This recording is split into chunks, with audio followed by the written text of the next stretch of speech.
Good morning. Week 7 NFL DFS, DraftKings, FanDuel. A ton of injuries. We've got the Bills and the Ravens taking the week off, and right now we have some Jaguars and Rams across the pond. I'm surprised they let anything in after last week's debacle between the Broncos. But we're going to get through all of this. Jameson, Hutchison, the greatest of all time, Joel Wirth. How are you doing this morning? I'm doing well, man. How are you? You had a long night, I guess, but I did. Excellent show last night, so it must have been fun. Yeah, I went and saw AEW Wrestle Dream. Got back home at 3:30 this morning, so haven't slept, but I'm here for the people. So, good show. We got a lot to get into. There is a lot of injuries. I have a rant I need to go on. So, Nice. let's just start, kick this off. 6 games in the early window, 4 in the late window. So, we're going to kick this off with a kind of a goofy matchup between the Eagles and the Vikings. So, I'm going to pull up the solver if you want to kick us off here with the lines for the Eagles and the Vikings. Yeah, we've got the Philadelphia Eagles 1.5-point road favorites at Minnesota. 43.5 is the total, so 22.5 implied for the Eagles, 21 for the Vikings. Sounds like Carson Wentz again. McCarthy's either not fully healthy or hurt, not ready. One of the two. Philly offense, both of these teams pretty well rested. Vikings coming off the bye, Philly coming off the Thursday night game, so they had the mini bye. So yeah, we'll see how this plays out. I think this is a smash spot, and I'm going to jump in. I think Jordan Addison's a smash play this week. I mean, he's played 2 games. Both of them have been in Europe, so I don't think people are kind of hit. He's hit both 15 full PPR points in both of his games. Not hard for him to pay off his salary if he just kind of does status quo. And I would assume that they're going to shadow Quinyon Mitchell onto Justin. I know they play primarily zone, but I would assume that Jefferson gets most of the Mitchell coverage. You get him lined up on Adoree Jackson, and that could be an absolute smash spot. So I'm really looking into Jordan Addison this week. I'm glad you brought that up because he's on my list of sneaky plays that are just going to get forgotten about. We have Carson Wentz. I have a lot of things to say about Carson Wentz, but I will say he has been pushing the ball downfield. So Jordan Addison, like you said, coming off suspension, has really done some good work. 12 points, 16 points. And this 12-point game should have been bigger. He had I believe it was like a play called back or whatever. So I'm really interested there. I don't think, as far as like Jordan Mason goes, I don't think anybody's even talked about him or know he's existed. I've tried to look up some Aaron Jones stuff. I don't know if he's coming back, when, what happened. He has just fallen off the earth. I don't think they activated him, so I think he's still on IR. Not believe Jalen Carter is playing on the other side for the Eagles, so that is not the fun matchup. But I do want to speak on the other side here. Eagles offense looked putrid. And I know the Vikings defense is scary on paper, but they can be ran on. We have not seen the monster Saquon game. Kind of feeling it this week. I don't know how you feel about that, but I'm really into on Saquon this week going up against the Vikings, who give it up against the run, but just the pass that they really lock down.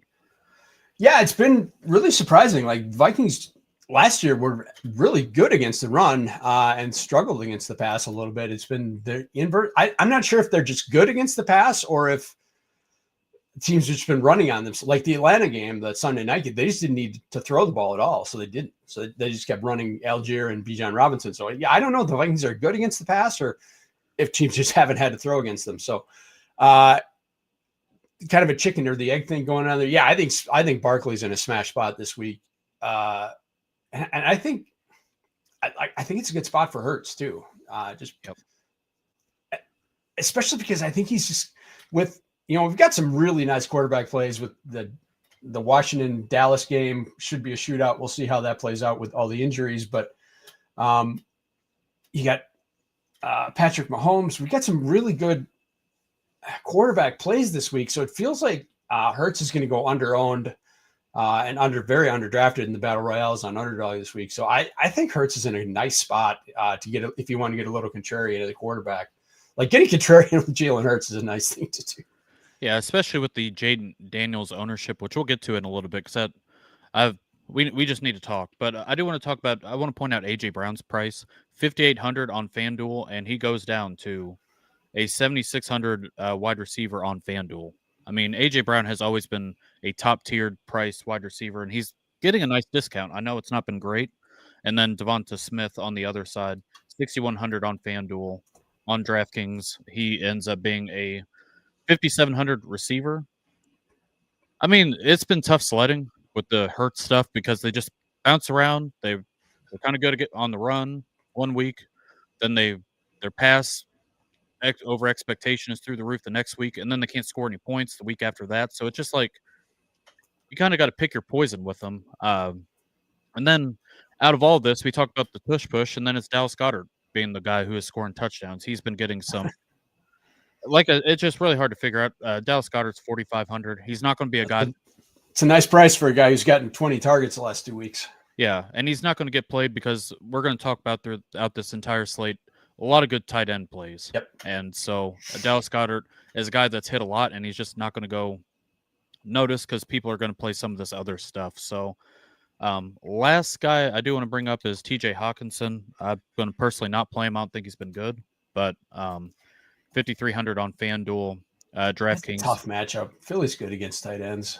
Yeah, and I mean Hutchison has just not been good, but it'd be hard for me not to announce his name. So, any interest in the defenses before we move on to the next game?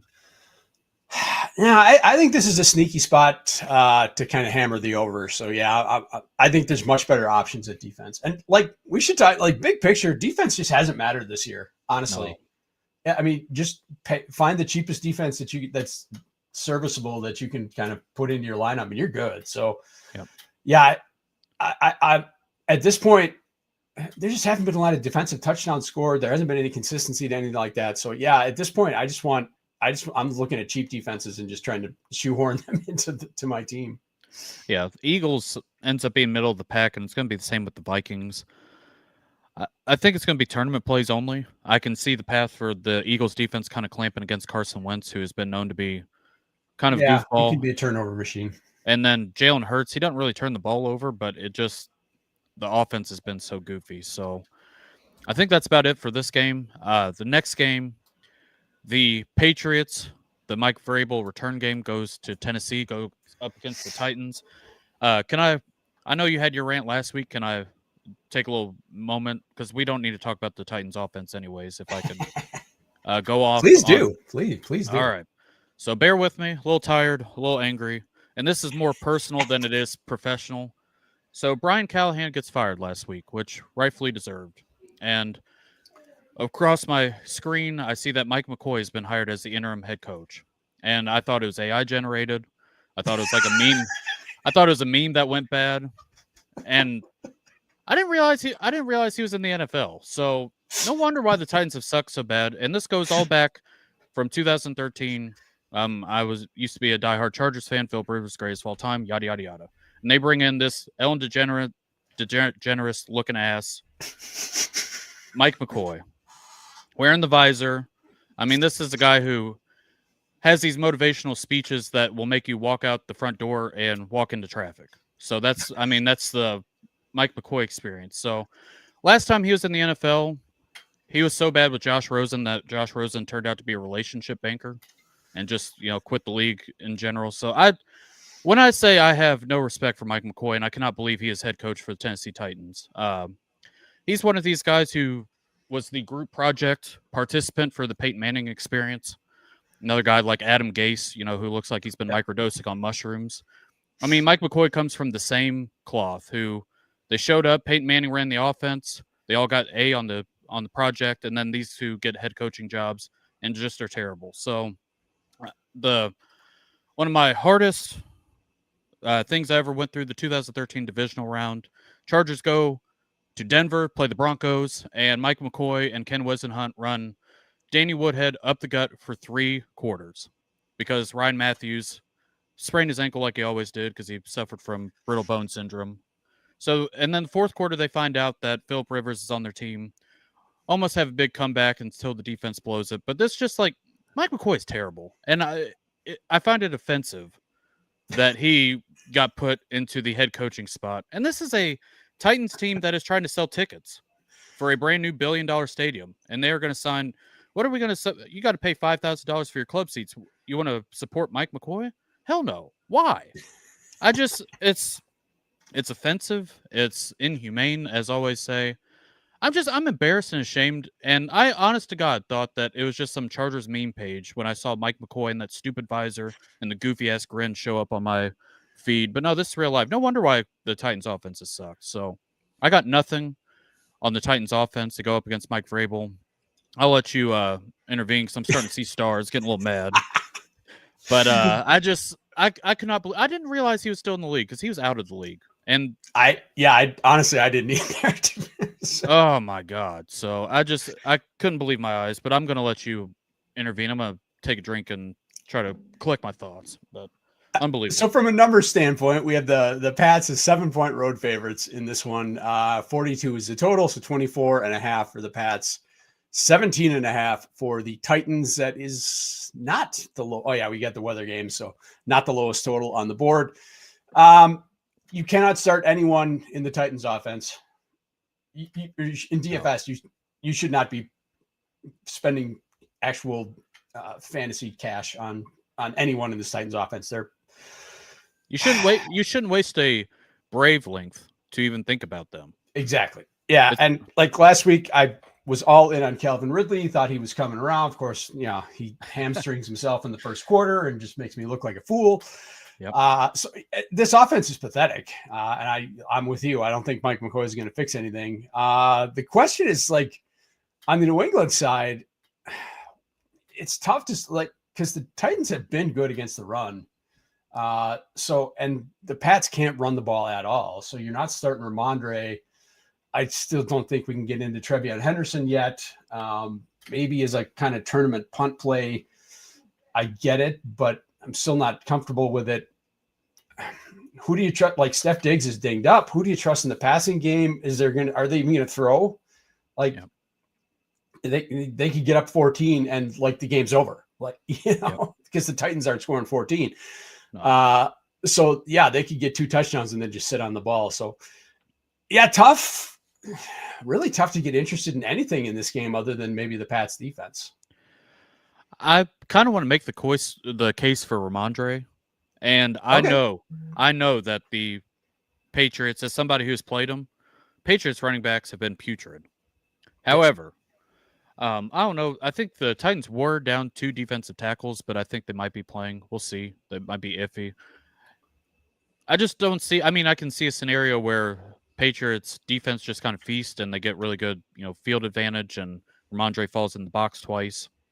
The Trevion Henderson experience, I can't really explain. He's just been really bad, and I can't really tout him, even though this would be a great spot for him to kind of make his mark. But Drake May, the thing about Drake May is he's been like really good so far. If I can find his, he's been fantastic. 6,300 on DraftKings, and he got there last week with Booty. I mean, he's gotten there with Stephon Diggs against Buffalo, so they've had these big, blow up spots. I worry a little bit about game flow. At the same time, I think Mike Vrabel took the firing personal, and I think he could drop like 50 on him if they had the offensive firepower to do it. I'm not sure if they will, but I just, it's just really hard to stack Drake May with these guys with confidence because I don't think their ceiling's there. They might maybe Hunter Henry, but like you said, it's a pretty stacked tight end week. So yeah, and he's kind of expensive, to be honest. Yeah, and just for his floor. The thing with the Drake May experience is Drake May can go off, and then all his receivers get like 70 yards and a touchdown, which is good, but not great. They don't go off compared to some other guy, like a Trey Tucker who might be the last man standing in Las Vegas, and he gets a touchdown and 100 yards, and that's how it kind of beats you. So I try to think this through the Patriots side, and I think I go with Ramondre. I've kind of gone back and forth of being really into that play and then just kind of like, I don't know. So I think we're kind of tiptoeing around it. I think if I'm starting Drake May, I think I'd rather just start him naked and build around that and let him be the contrarian quarterback to the, Daniels, Prescott, Mahomes, top of the charts, because those guys are going to have just insane ownership, all 3 of them. Yep. So, and that's something we're going to get through here in a little bit. So outside of Patriots defense, I'm not letting you play any Titans. I'm not playing them. Anything else on this game that you even want to No. Okay. So before we go to the next game, do got a question here, Dylan. Appreciate you tuning in as always. Full PPR made a trade, moved DeAndre Swift for Quentin Johnston. Needed wide receiver help. A good move, I think it is. Yes. Especially with the Anytime running you back. can trade DeAndre Swift for a functional player, it's a good move. Yes. So, and then also full PPR, pick one quarterback. Bryce Young versus the New York Football Jets. Darnold versus Houston, and then McCorkle Jones versus Atlanta. So, whew. The Darnold, if he wasn't facing Houston, that'd be kind of the, and I almost still kind of want to lean that way, but that is a very. I think you still got to go Darnold just because I think JSN is so safe right now and I'm just really scared about the other two. I don't think those are great options. Yeah. Yeah. The thing with Bryce Young, he just doesn't have a ceiling. I mean, New York Jets is probably the best matchup of all time, and he might score you 15. And I know Bryce Young had 12 fantasy points in a game. They put up 30 against Atlanta. So yeah, and it's just tough. And then McCorkle versus Atlanta. I've been alive for 30-something years. I don't think I've ever seen Atlanta's defense be good. They've been pretty decent so far. They've been all right. Yeah, I think we're seeing the end of the Mac Jones experience. Like other teams have caught on that as long as you pressure him, blitz him, do whatever, get pressure on him, he's not going to pick you apart. So I think teams have figured that out. So yeah, I think we're coming to the end of that experiment. Yeah, so it'd be between Darnold and Mac Jones. I'm going to leave with Darnold. I think I can get 15-20 out of him and kind of be safe compared to the other guys. So even against Houston, I think he's got the safest floor by far. Yeah, I mean, the JSN experience has been a really good one. Fantastic. So next game here, speaking of the Panthers, Carolina on the road going up against the Jets, who had a whopping -10 passing yards last week with Garrett Wilson, and now they don't have him. So I don't know if that goes to like -20 or 35, but a little surprising that the Panthers are only a 1.5 point favorite, but I don't know. How you feel about it? Yeah, this is actually down to 1. It's been bet down a little bit. So Panthers 1 point road favorites. Panthers are road favorites. How down bad? Sorry, JJ, man. Your Jets are down bad. That's rough beats. 40.5 point total. So 20.75 for the Panthers, 19.75 for the Jets. I took Tet McMillan off my locks of the week last week, and he went off for 2. Didn't do anything else. He just had the 2 touchdowns. So I don't feel too bad about that. But at least he got in the end zone and proved we have proof of concept that he can score touchdowns. That's a good thing. Yeah, I still think we were talking before the show about how Rico Dowdle has just dusted both of us. Oh God, don't get me started. Yeah, Canales came out and said that they know what they're doing at running back. I don't think they're going to let Chuba Hubbard have a heavy run coming back off the injury when they don't need to. So I think that to me says that they're planning on getting a heavy dose of Dowdle in this week, and then we'll kind of evaluate and see how it goes. So I'm still in on certain Dowdle. I still like I have zero fear about the Jets defense. So I still like Tet this week. And then Jets side, man, Mason Taylor's a nice punt tight end because he's getting targets, and he's the only thing they got in the passing game. I'll say that. I want a little bit of exposure to Fields, just because in these games where he's like the only show in town, he's proven that he can kind of get the job done with his legs. Breece Hall scares the hell out of me because like Panthers run defense has been pretty good. Derek Brown's been really good. So yeah, I don't love Breece Hall. If he's going to get there, it's going to have to be through like some dump off passes and stuff like that. So yeah, this game's just kind of, when you think of all the games that are on the slate this week that have high totals, we don't have a bunch of high total, but there's some really intriguing games. So this isn't a game that I want to. You're gonna have to get really contrarian if you want to stack this game. Yeah, I've seen some. I guess because the price point for Breece Hall and him being the only thing on the Jets right now, I just can't do it, man. It's tough. Yeah. If Breece Hall buries me, then so be it. But I have some respect for myself, and I just don't. I just cannot do it. I mean, Cam Scatterbo is. I know that's a terrible matchup. J.K. Dobbins, excuse me. Big Bill right here at 6,600. I'd rather go down. I guess Josh Reynolds would be the wide receiver 1 for this team, which what? I would assume. What? How is that possible? It's 2025, dude. How is that possible? They just forgot to, shipped off Malachi Corley, and just I don't know. I could see nobody playing Justin Fields and he runs his way to 30 points. Yep. I could see it, but I'm glad you pointed up. Panthers' run defense has been honestly pretty stout, and as far as the Panthers' offense, like the passing game, we get Jalen Coker back for all the cokeheads. Oh yeah, I forgot about that. Pull that out and rejoice. I still don't know if I'd want to play the Bryce Young stacks with that, because I thought things were going to be a lot better this year for Bryce Young, and it just hasn't been as far as the fantasy aspect goes. 4,900 on FanDuel, and then on DraftKings, he's going to be a 4K wide receiver. I guarantee he's going to get some ownership because people. I've got him in a lineup. Yeah, people love him. People love the booger sugar. They just can't get enough of it. So I wonder if this helps Bryce Young, because Xavier Legette has been the worst wide receiver maybe of all time. And that's a shame too, but that's a different subject for a different day. But last thing here, I want to point out Panthers defense is in play just because the Jets had -10 passing yards last week. I want to reiterate that, and they end up being 2,500 on DraftKings, excuse me. Jets and then had negative offense. They had offensive offense, so I feel bad, pouring it on the Jets for JJ. We're gonna find you a new team, JJ. You deserve a lot better in life than that nonsense. So that's true. That is true. Next game we've got. It seems like we got a little bit of weather coming in on this one. I'm not really too scared about it, but I do want to point that out. The Miami Dolphins go up to Cleveland, going up against, David Njoku's out, so we get Harold Fannin. We've talked about the tight end. We're going to have this tight end run here that we'll be talking about here soon. So Dolphins and the Browns, how you feeling about this one? I'll give you the local weather forecast here in a second. Let's get the numbers. Miami is a 2.5-point road underdog here. Total is 34.5. This has come way down. This started at like 37.5. It was 36.5 up until yesterday. So this has come way down. So 16 implied total for the Dolphins, 18.5 for the Browns.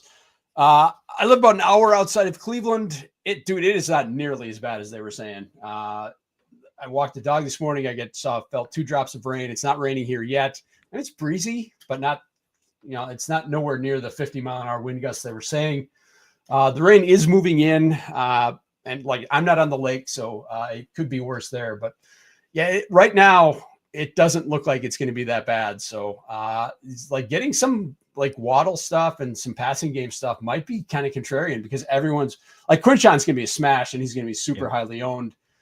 But I think you can, people have been building lineups all week, just running away from the passing games in these two offenses. So I think that might get kind of contrarian to get some Waddle in your lineup. Talk about the tight ends. Fannon's is just a great spot this week. So I'm not afraid of him with the weather. So I think there's some ways you can go. I think you can get kind of contrarian by playing these two teams, because so many people have been building lineups all week without them that I think you can. And I think people have been afraid of HN because there are so many really good options this week. I think he could be in play. I started the week thinking there's no way I'm playing him with all the other options, but now Josh Jacobs is hurt. Game time decision. So maybe we need to pivot off and get some HN going. Yeah, I'm glad you brought that up, because HN, I don't think people are going to play, because technically it's not a great spot against, Myles Garrett and the Browns run defense. But he's used. I don't care about that. He's going to catch 1,000 passes. Yeah. So especially on DraftKings, where you rack up the PPR portion of the program. Yep. Dolphins are bottom 3 against the run and the pass. So we talk about Quinshon Judkins. He's going to get played. 7,400 on FanDuel. DraftKings, he's going to be 6K. What do you think his ownership percentage is? I'm saying 77.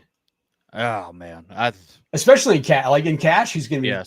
I think he's going to be pushing 80%. Yes, and then even in GPPs, I think he's going to be like a 20% guy. It's a great spot. It's also a great spot for Harold Fannin. And if you want to talk about all these, the wind and the pass game, Harold Fannin really excels in short, passes. That's what Dylan Gabriel has been targeting the hell out of both tight ends. Because he can't throw the ball more than 15 yards downfield. Yeah. So, I mean, Harold Fannin ends up 3,900 on DraftKings, and then on FanDuel, he's 5,500. He's going to get played some too. I don't know if he gets played too much, but if you're going to play these two guys and feel so confident about it, shouldn't you play Dylan Gabriel with it in tournaments? You would think. Is that the worst thing in the world to bring up? Yeah, my concern with Gabriel is like if this is a 3 touchdown game for Judkins, then he goes to 0. So the floor is legit real. But yeah, I mean, it's if you're ever going to play him, this is the week to do it because it's against Miami at home. This is a smash. And the Browns, we're going to look back on the season and say the Browns are a pretty good home team and a terrible road team. Yep. That sounds exactly right. One guy I do want to bring up, and it is ugly. So I apologize for this, but I'm going to type him in here. Jerry Jeudy, 5,700. He is not going to get played. He's going to have almost 0 ownership because he will have -10 ownership, just like Justin Fields had -10 passing yards. And I mean, there is not a better spot. The Dolphins give up everything. So Jerry Jeudy ends up no Cedric Tillman. He's been on IR. No David Njoku. So this pass offense at the beginning of the season had 600 options is really starting to narrow down to Fannin, Jeudy. So if you want to play Dylan Gabriel and some large field stuff and stack them with Jerry Jeudy and Harold Fannin, could even put Quinshon Judkins in there if you think that like the team total will get pretty goofy. I think that's viable for this would be large field tournament plays only. I don't think you need to show up to small field with Dylan Gabriel and with your nuts out thinking you're I'm not starting Dylan Gabriel in cash, that's for sure. Yeah, so defenses. You get Myles Garrett against Tua, who apologized for his CT speaking last week for being a moron, throwing his team under the bus. If Tua was my quarterback, I'd have a hard time rooting for him. Dude, I got offered a trade in Dynasty. Somebody offered me Tua for Sam Darnold. Basically trade up, and no way. No, that's an offensive trade. There's no way. That's offensive trade. So, last guy we didn't talk about, greatest tight end of all time, Mr. Darren Waller himself, 4,200 on DraftKings, and then FanDuel, he ends up there as well. So, on FanDuel, where it's half PPR, and this dude just scores a touchdown every game, I think he's in play. Yeah, we spend all offseason digesting and diagnosing this stuff. Brock Bowers, Trey McBride, all these guys. All you had to do is pick up Darren Waller like week 2 off waivers. That's all you had to do. It's an easy game. We've overcomplicated it. So whatever. Yeah, we make things way too hard on ourselves. I'll say that.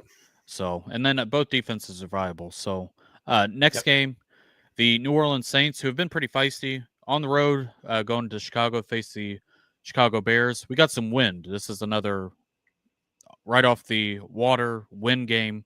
Might have some rain, but this is the first week that we've had weather, and if you bring up the term weather, people freak out, and this is always a time to capitalize because I think on paper this is a really fun matchup.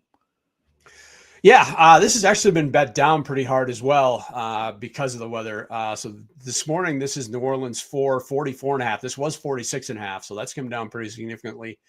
So 20.25 implied total for the Saints, 24.25 implied total for the Bears. Feels like a Rome Odunze smash spot, but I kind of like Olave as well on the other side. I think I would like DeAndre Swift a lot, but he had that kind of midweek groin issue, so I'm not super interested in that. No, I think Olave's good. Olave's kind of quietly gotten there as far as the he gets 12 targets a game. Yeah, 10, 11, 14. So, and then Rome Odunze comes off a kind of a rough week last week, and then people are going to forget about him. He sets up in a really nice spot. And this Saints offense, they can really push the pace. So that's like another part of it too. So I really like Caleb Williams here. I hope the weather kind of scares them off the Caleb Williams stacks because I'd love to play Caleb Williams this week. Yeah, and I think people are going to look at Rome's numbers and say, oh, he had a bad week last week. He should have had a touchdown. He should have had a touchdown that should have been called pass interference. So, yeah, he should have had a better game than that.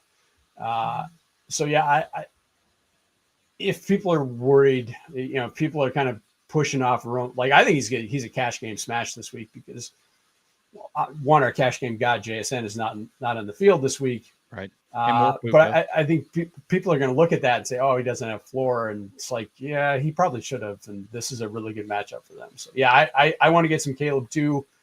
Good spot for the Bears passing game overall. And then DJ Moore had the groin injury, but then came back and went to the hospital and he came back and now he's practicing. This looked like the Luther Burden explosion spot, but maybe not anymore. So that's kind of a bummer. No. And then Loveland, I don't know. They just have not played these rookies enough. So yeah, I don't get it with him at all. He got a couple targets at the end of the game last week, but yeah, I'm not sure why he's like, he was involved in the preseason. I'm not sure why he's not getting involved now. Doesn't really make sense. It can't be all injury related because it was the same thing before he got hurt. So I'm not sure. Right. And then we got DeAndre Swift. Came out of the bye. They really set up their run game. So I don't think people are going to be excited to play him again, but I don't know. We'll see about that. So trying to think if there's anything else. Taysom Hill experience. You in on that this week? No.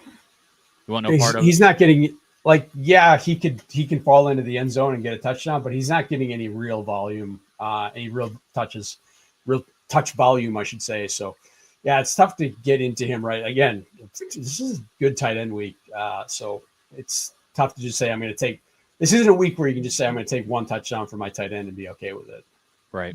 And then last thing here, Rashid Shaheed, 5,700 on FanDuel, DraftKings. This is this Bears defense has been putrid. I know people probably think on paper that they're good, but they have not been good at all. This has been a bad Bears defense. All it takes is one. If you get like Olave or Shaheed kind of score and this game kind of gets into a shootout real quick. Spencer Rattler has been respectable. I don't want to come in here and say he's been great, but I mean, for what you expect from the Saints offense and, Kamara, who's not done much, I think they've been good for a one-win team so far. Yeah, and it's another spot, again, like the Cleveland thing, and I'm not close to Chicago, so I can't give you a weather update, but I think all week people have been building lineups without the Saints offense because of the weather. So you're probably going to get some contrarian options if you go with Shaheed, especially Shaheed. I think people are still starting Olave just because the target volume is so high. But I think, in a weather game, the last thing you want is like the situational deep threat. But if the weather's not going to be that bad, then Shaheed could be an absolute smash play this week at his price. And I think Olave is going to be played in cash and then in tournaments. I think he's viable, especially if you play some Caleb stuff. So next game, this will be the last game for the early window. The Las Vegas Raiders, who are wheeling and dealing with injuries, go on the road to Kansas City. Feels like the first time ever that the Kansas City Chiefs have had these wide receivers all intact. So sets up really nice. Obviously a big home favorite for them. Yeah, this game's been all over the map line-wise. Opened at like 11.5, then it went up to 14. Now it's down to 13. So I think the Sharps have pulled that back a little bit. I think it hit the magic number there for them. So right now it's 13. Chiefs home point favorites, 13-point home favorites. 45 is the total. Vegas tied with the Dolphins with the lowest projected total on the slate of 16. 29 for the Kansas City Chiefs. We get Rashee Rice back this week. Does it make Xavier Worthy like the best GPP pivot play of all time? I think so. I think people are going to be excited to play Mahomes and Rashee Rice. I think they're going to forget about this man. Xavier Worthy, 6,100 on DraftKings, and then on FanDuel, he ends up being a 7K wide receiver. Kind of puts him back into his spot where he's going to kind of stretch the field instead of this. I mean, basically what happens is Rashee Rice kicks Travis Kelce out. And I honestly think he's kind of a fun tournament play with all the attention going to these other guys. But, I mean, he basically takes the Travis Kelce role. Xavier Worthy ends up being the field stretcher. And then we have not seen this. And obviously Patrick Mahomes has been like a top 5 quarterback, which I was not expecting. But he's rushing the hell out of the ball, sets up against this Raiders defense that sucks. Geno Smith is like about to get benched. That's how bad he's been. So I think a lot of people are very excited to play Rashee Rice. I'm not sure if they're going to play much else around this, and I think that's kind of a mistake. Yeah, I think Kelsey's a nice pivot play for tournaments as well, just because I think people are going to be off him, like you said, because they're going to expect Rashi to come in and take most of his role. So yeah, if you want to get different, if you want to get contrarian at tight end, I think Kelsey's a nice pivot. If you want to get a lower ownership, because I think people are going to be, like you said, they're going to want to get in on the Rice Mahomes stacks, and they're just going to forget about Kelsey and just assume that they both can't get there. So I think this is going to be a nice spot for Kelsey as well. Yeah, he's just going to get forgotten about. So Harold Fannin, Goddard, Kraft, Ferguson, McBride, Warren, all these guys. I mean, if they open some stuff up for Travis Kelce, who he looks better than he did last year, but I mean, that's not really saying much. So, and then if you want to play some stuff on the other side, Genty obviously gets the massive workload. Not a great spot for him, but I mean, for his price at 7,300, if he gets a lot of the workload. And then Trey Tucker, I believe Jacoby Myers is going to be out. Brock Bowers is out. I think a lot of people are going to play Michael Mayer at tight end just as like the cheap bring back. I don't know if I want to go that route. I don't know if I want to go that route personally, but that's just me. So 3,500 on DK is pretty good. I mean, it's tough to not pay that off, to be honest. Right. And then one last thing, can I bring up Isaiah Pacheco without getting ran over?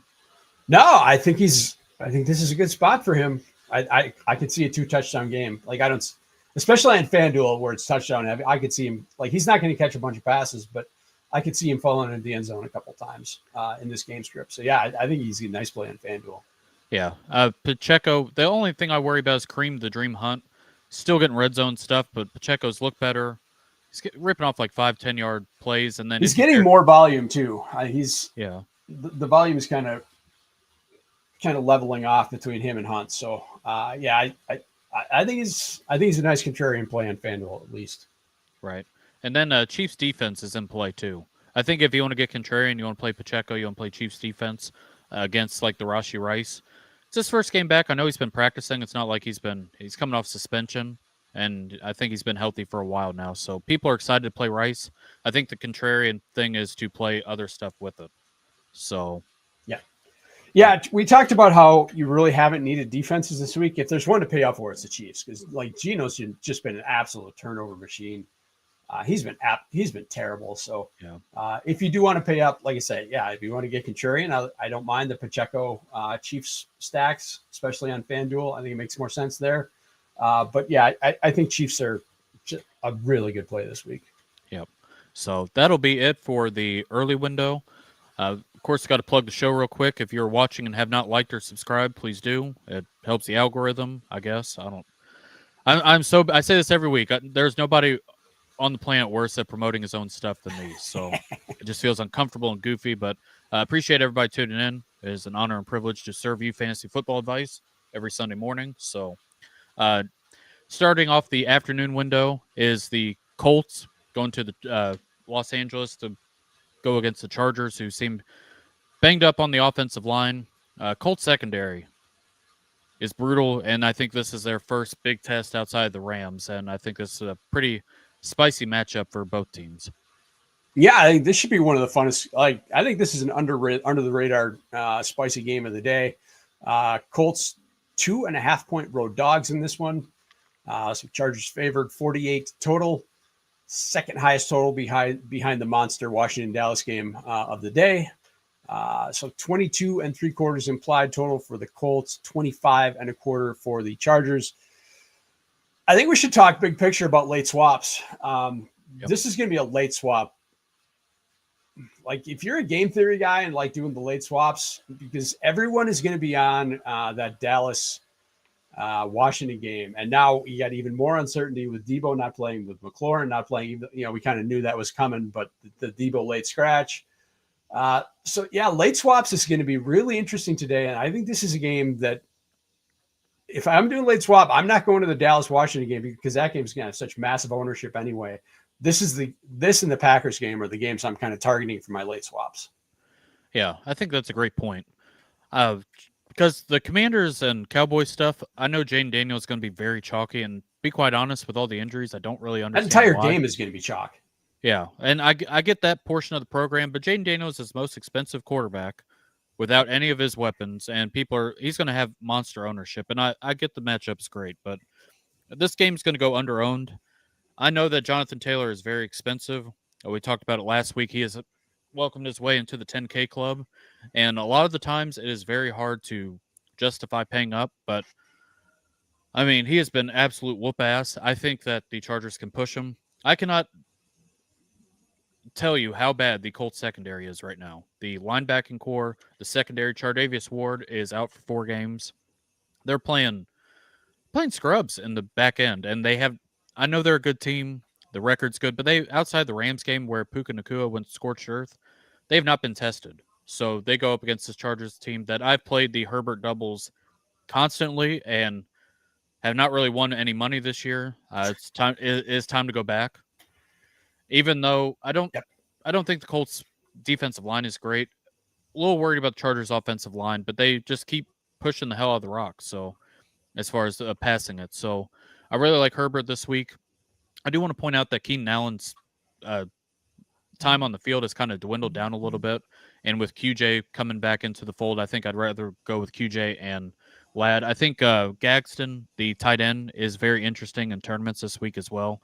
He had his biggest week last week, so I don't know if anybody's playing Vidal. I don't know if you're even interested after his monster game last week. I am. Are you?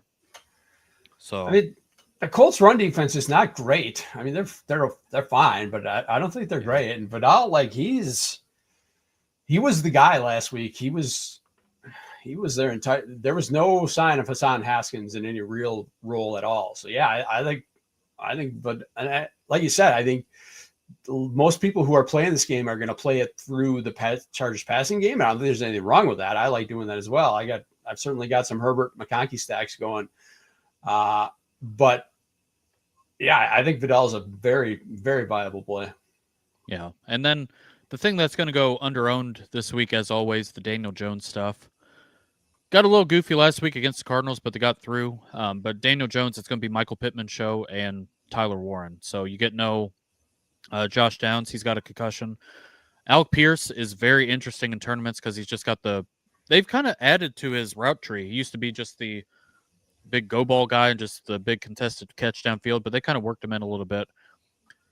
I'm not going to bring up Adonai Mitchell because I think that's offensive. We did that a couple weeks ago, but he's going to play some. I think Michael Pittman is really interesting this week just because of the volume, and he sets up really nice. And I think people are always just going to play Tyler Warren because he's been good. I mean, but feels like this is a week where tight end matters a little more than most. Just because we're missing the heavy hitters. We're missing Puka. We're missing, all those guys, CMC, and just kind of making up ground elsewhere. So I like this game a lot. I think this is the onslaught game of the week for me. I know a lot of people are going to do that with Commanders and the Cowgirls, but I think this ends up being a shootout. So I'm really excited to play this game. This is the one that I'm going to be most played through as far as game environments go. Yeah, a couple things. Let's start at the top. Jonathan Taylor's an absolute, this is dangerous, but I want him in cash. I want him in tournaments.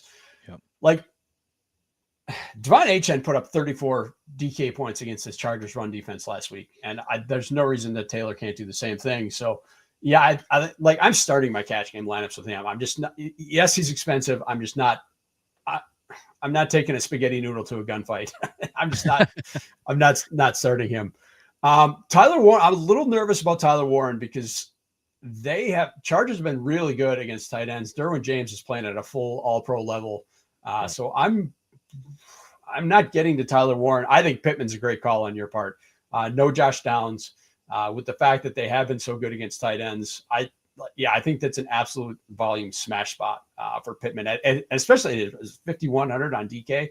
Yep. But I do think he's going to have a lot of ownership. I think a lot of people are on him, so you're not going to get contrarian with him. But I still think it's a great spot for him. My only concern is, does Taylor get all 3 or 4 of their touchdowns? Right. The thing with the Chargers defense is they just don't give up big play. So that's kind of the interesting thing because the way Jonathan Taylor's gotten there this year, just like he did the 2020-2021 season, just these long, massive runs where they just grind you until you can't take it anymore, and then he rips off the big one to end the game. So, yep, I like this game a lot. They've done a ton of stuff with Tyler Warren, and I think he'll get owned. But I don't think. I mean, a lot of people are going to play Fannin this week. I think a lot of people are going to play Michael Mayer, these cheap guys, And like I said, Tyler I Warren's think people gotten are play there. Gadsden too, honestly. Yeah. So on a tight end slate, I mean, I'm interested in him. I'm a little worried that they give him so much attention he doesn't do anything, because this has been where the offense really starts outside of JT. They just scheme up so much different stuff for Tyler Warren here. So I'll be curious to see the Chargers ownership as far as the wide receivers go. If everybody just gets excited to play Herbert like I was the first couple weeks, I hope people forget about him so I can play him alone, but we'll see about that. Um, any interest in defense? I'm going to assume no on this. Nope. Yeah. So no, I'm with you. I think that Dame shoots out. So yeah, I don't want it in any of these defenses. Yep. So I don't think these defenses are really good. I don't think they're really good plays. No, I don't either. So we do have good defense coming up here. The New York Football Giants getting a little hot with Jackson Dart and the Cam Scatabo experience. Go on the road to Denver. This is Denver's 50th, the Super Bowl 50 reunion for them.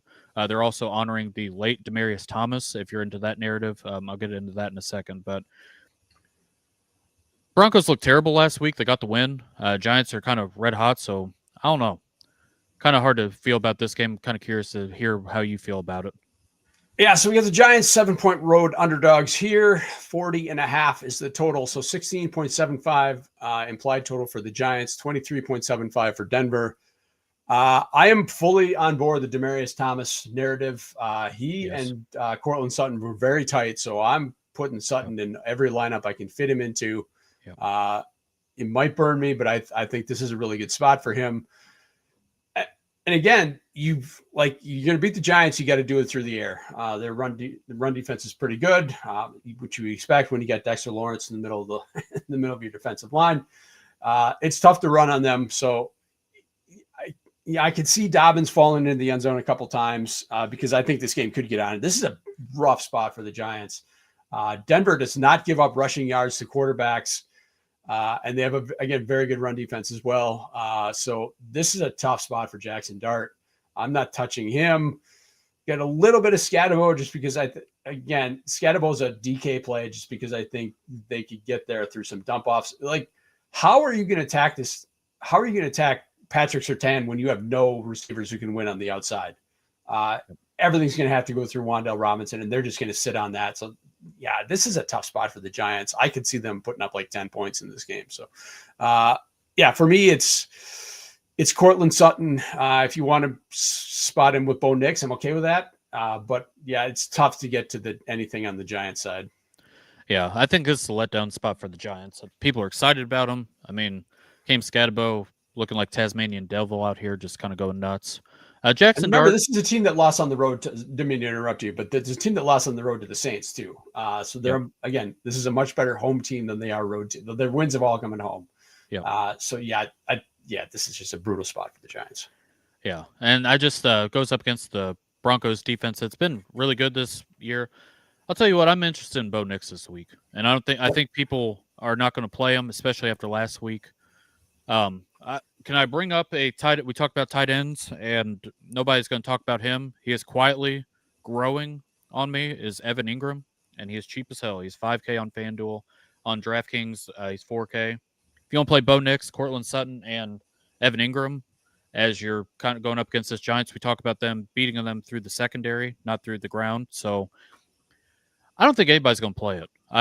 I think Sutton will have a little bit of ownership. He sets up really nice. There was a really nice story about him and Demaryius Thomas. If you guys haven't seen that, talk about Demaryius Thomas having like a donut thing every Saturday and Cortland Sutton kind of taking over those duties once he came into the league. So that was pretty cool. I buy into these narratives, so I'm really in Cortland Sutton because it's honestly a very good matchup too. It's not just the narrative portion of it. And a lot of people have this narrative about Cortland Sutton that he's just okay. He's really good at what he does. It's not as sexy as some of the other wide receivers, but he's going to get it done. So he's kind of expensive too. So that's the $5,900 on DraftKings, and I believe he's $7,700, on FanDuel. I'll be curious on the ownership. He's going to be one of my guys this week, and it sounds like you're in on that as well. 100%. Yep. And one more thing, just to not to pile on the Giants anymore, but one more weather update. It's supposed to be high 70s in Denver today. Like high 70s when you're an East Coast team playing at altitude in warm temp. That's really tough. That's that's tough sledding. That's where Denver gets their home field advantage. Like this is when Denver is really good at home, is in these warm October days. When you got to play at elevation. So, this just feels like it. I want to bet I just want to bet on Denver today because I think they're just going to blow out the Giants.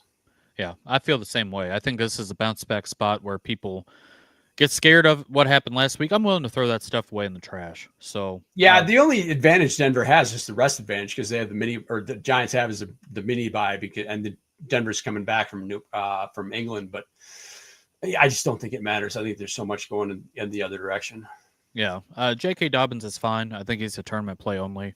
He's been pretty hit or miss. I can see him getting in the box twice, and then if you want to pair, that's what you really need.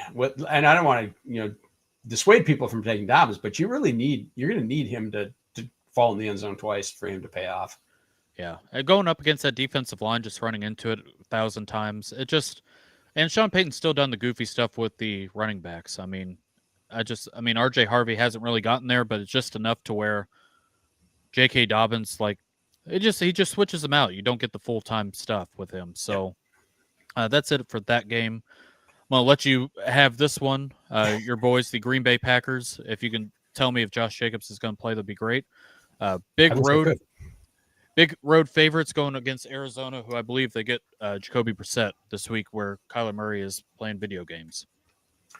Yeah, so this has come down. It's now at 6.5 this morning for the Packers road favorites. 44.5 is the total. So 25.5 is the implied total for the Packers. 19 for Arizona. Like I said, we always talk about the backup quarterback making their second start. When teams have film on them, they always come back to earth. Always.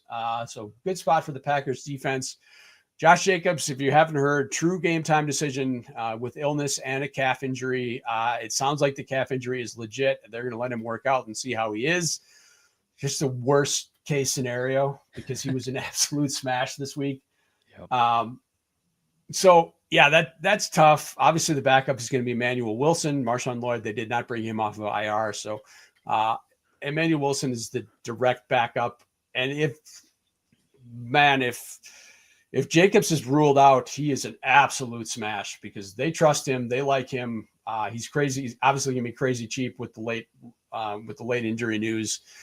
So we'll see how that goes. He might even be worth starting, even if Jacobs is not ruled out, because if this is as bad as they're saying, I don't think they're going to give him a full workload. I think this is the week that they unleash Jordan Love. Arizona they're really bad at bringing pressure. They do not pressure the quarterback well at all. And Love has just been absolutely lights out when he's not pressured. He's like, you take out that Cleveland game, he's playing at an MVP level. Doesn't have the fantasy points to show for it just because Jacobs gets such a high percentage of their touchdowns. But Love has been really good. He was terrific. Like last week, the defense was a little disappointing against the Bengals and, didn't get the big cover like we expected, but they answered every single score when the Bengals were putting pressure on them in the second half. So Love has been very good. Like I say, I don't think they're going to want to ride Jacobs. So I think this is the week they unleash him. So I love Tucker Kraft this week. I like Matthew Golden this week. I think Dobbs is going to have a role this week. I like the entire Packers passing game. McBride, I think I'm a little worried because I think his ownership is going to be really high because I think early in the week people were building lineups with McBride, expecting Harrison to be out, and now he's cleared concussion protocol, so he's going to be back in. So I'm a little bit nervous about McBride. Again, it's the second week with Jacoby Brissett, and once teams have film on guys like that, they always come back to earth. So and I think the Packers defense, it's going to be a little challenge this week because they got kind of picked apart by Joe Flacco in the second half. One other thing that's a little bit of a concern is Packers flight was delayed by 6 hours yesterday. So that's, I don't know if that's why the line went down. A little bit of a concern there. They got to go west with the time zone change and had the 6 hour flight delay, so they didn't get it until late. But so we'll see if that makes a difference. But so I'm playing the hell out of the Packers passing game this week. And if Jacobs doesn't play, then Emmanuel Wilson's a smash. Yeah. DFS players a lot of times can be lazy with that stuff. So if you get a real late, like Josh Jacobs isn't going to play, I don't think Wilson's going to get played enough to where, and we've seen the Packers for whatever reason, even if they are cruising through the air, they still want to run the ball. They just like it's just in their DNA to the point where it's almost annoying. Well, I mean, it is annoying first. Dude, Packers Twitter is going absolutely ballistic that they're not giving Golden and Kraft enough touches. Yeah. If I had to pick wide receiver this week, as far as this trio goes, I really like Romeo Dobbs' matchup, and that's kind of the one I would go through. I'm not interested in the Cardinals side at all. Jacoby Brissett faced the Colts. Colts secondary. They lost their top corner in workouts before the game last week, and they went in with nobody. That's kind of why they look so well. And then they get the game film on him.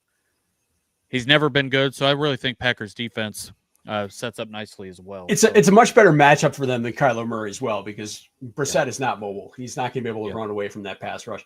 And I think, like, if you watch the game, like there was Micah Parsons came out in the media this week and complained about all the holding that wasn't getting called. Dude's got a point. Like, he was getting just tackled on almost every play, and they weren't calling it. So I think the Packers are going to put an emphasis on that with the officials in pregame and make sure that they're watching that. So, yeah. Any interest in the Cardinals running back rotation? No. All right. I don't either. Packers have been really good against the run. That's, they've been kind of getting picked apart on this, what Flacco did last week, which is the 2-step drops, get the ball out right away. Dak did the same thing against in the Cowboys game. So that's like the book is out. If you're going to beat the Packers, it's quick drops. But they've been very good against the run. So I'm not super interested in the Cardinals backs at all. Yeah. So either am I, and I think the same goes for season long too. Unless you're desperate, I don't think you need to play either of these guys. I don't think these are comfortable plays where people think of like a volume running backup and kind of plug and play. I'd rather go elsewhere. So last game, a lot of ownership. A lot of fireworks. I'm very curious to see how this game plays out. The Washington Commanders, without all three of their starting wide receivers, Terry McLaurin, Debo, Noah Brown, all are gone. Zach Ertz was questionable. It seems like he's going to play. Going to Dallas, play the Cowgirls, who have been just absolute scorched earth, and they are welcoming back CeeDee Lamb, an already really good passing offense. So obviously this game's going to have the most ownership of the entire slate. Both these defenses have been putrid, so it sets up really nice. But there's a lot to get into. Let's hear about it. Last game of the week, Commanders and Cowgirls. Yeah, this line has flipped. This opened Washington by 1.5. It's now Dallas by 1.5 at home. 54.5. Total has not changed, even with all the Commanders wide receiver injuries. So 26.5 point implied total for the Commanders and 28 implied total for Dallas. Name a player, and they're probably a good player in this game. Yep. But you're going to be fighting ownership. So yeah, it's impossible to get contrarian in this game. Should we say that? No matter how you play it, it's impossible to get contrarian with this game. Yeah, I think the only way you can technically get contrarian is just keep adding players. Just the total onslaught. I think the only way to get contrarian is to not play this game, to be honest. Well, that as well, technically. But it gets really expensive, especially through Dallas. So CeeDee Lamb, you are not getting a discount on him. He goes right up to the top as far as, and he is honestly probably the best wide receiver play on the slate. Washington Commanders secondary defense has been terrible. Yeah, Dan Quinn's special has just been terrible, absolutely terrible. George Pickens has been rocking out too. He ends up being AK wide receiver, and then you got Dak Prescott, third highest quarterback as far as FanDuel goes, and then he's going to be right up there on DraftKings as well. Dak Prescott has quietly been I shouldn't say quietly, borderline top 5 fantasy quarterback this year. He ends up being really expensive if you play all three of them. If you want to play Ferguson, I think Ferguson kind of gets left out here with CeeDee Lamb back in the fold. He's been really big. Love playing tight ends against Washington.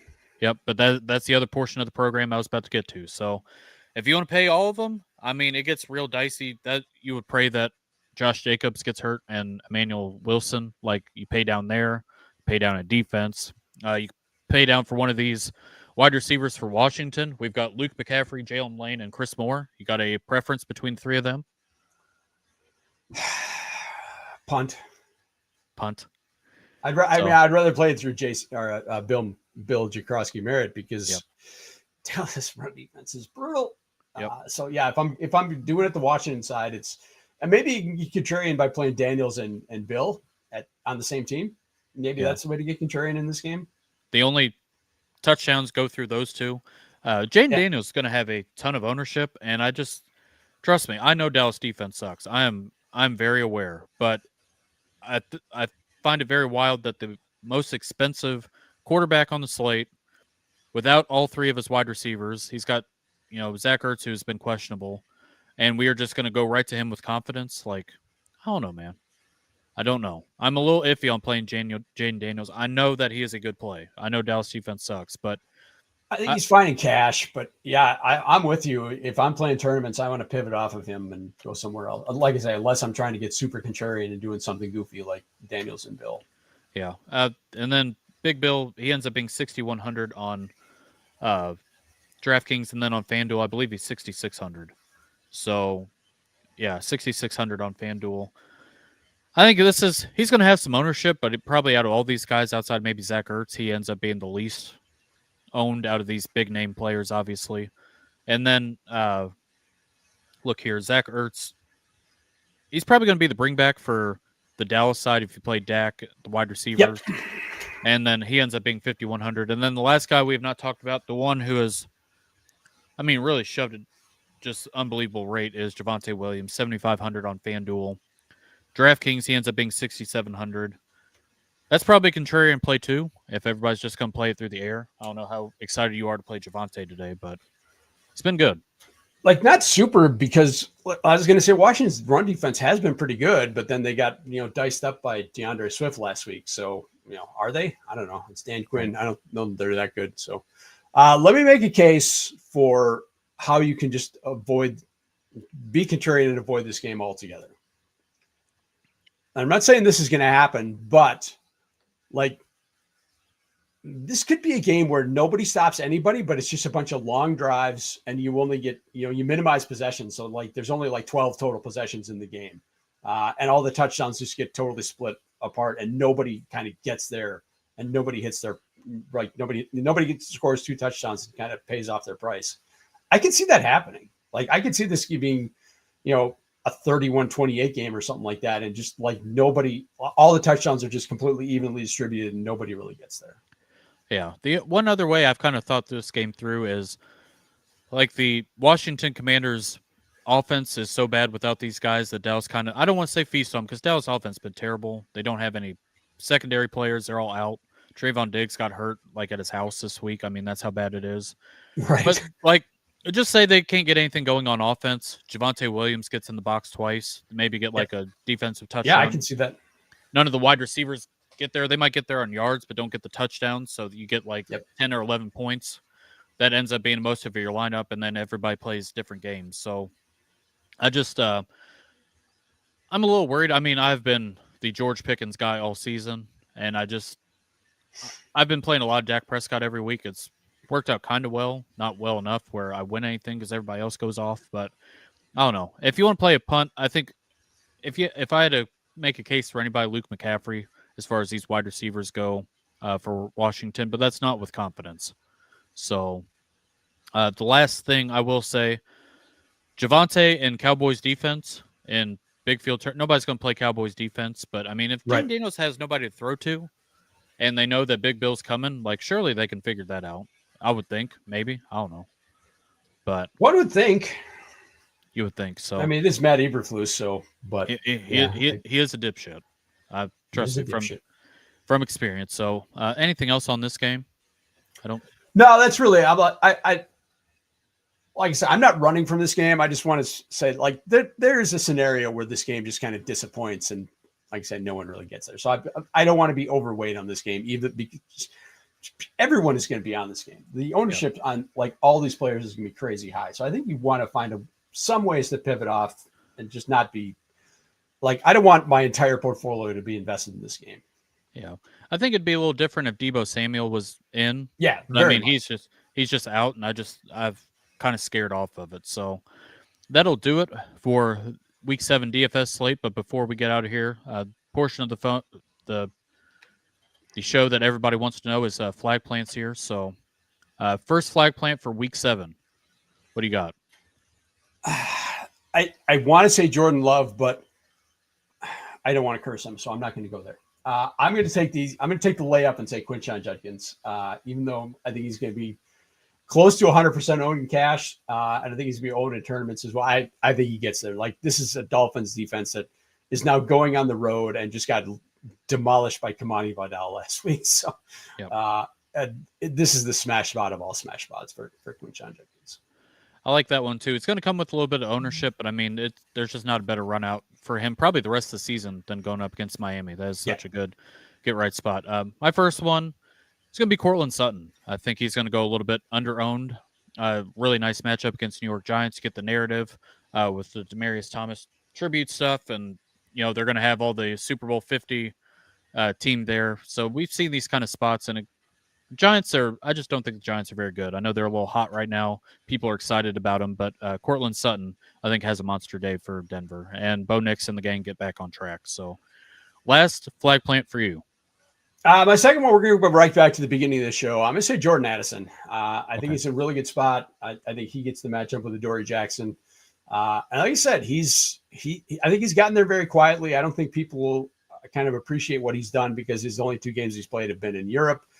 They're coming off the bye. So I think this is a really good spot for Jordan Addison. So I will be on the other side of it. I'm going to pick Saquon. I don't think anybody's going to pay up to play Saquon, and I think the way that you beat the Vikings defense is through the ground, and I just think they're trying to find something on offense, and I think they'll be through Saquon today. So, but that will do it for Week 7. It's been pretty good 7 weeks. I wish I'd be a millionaire by now, but we're going to keep on chugging. Way too chalky, brother. Way too chalky. Yeah. We need the chalk to not get there 1 week. Yeah, choking on chalk right now. But before we get out of here, Joel, let everybody know where they can find you and your work. At the Joel Wirth on the Twitter and on the Blue Sky. Had a little Russell Dream skeeting last night. So, you can find me here every Sunday with Jameson, and then on Wednesdays doing the Thursday night preview show with Mark Salino for the Statement Games podcast. Make sure to check out all of Joel's work. It's fantastic. I'm over here on the Twitter machine at Jameson Rules. If you haven't liked and subscribed to the YouTube channel, please do. I appreciate everybody tuning in. It means a lot. So that'll be it for Week 7. So wish everybody has a great week. Good luck, and we will see you next week. Appreciate you all.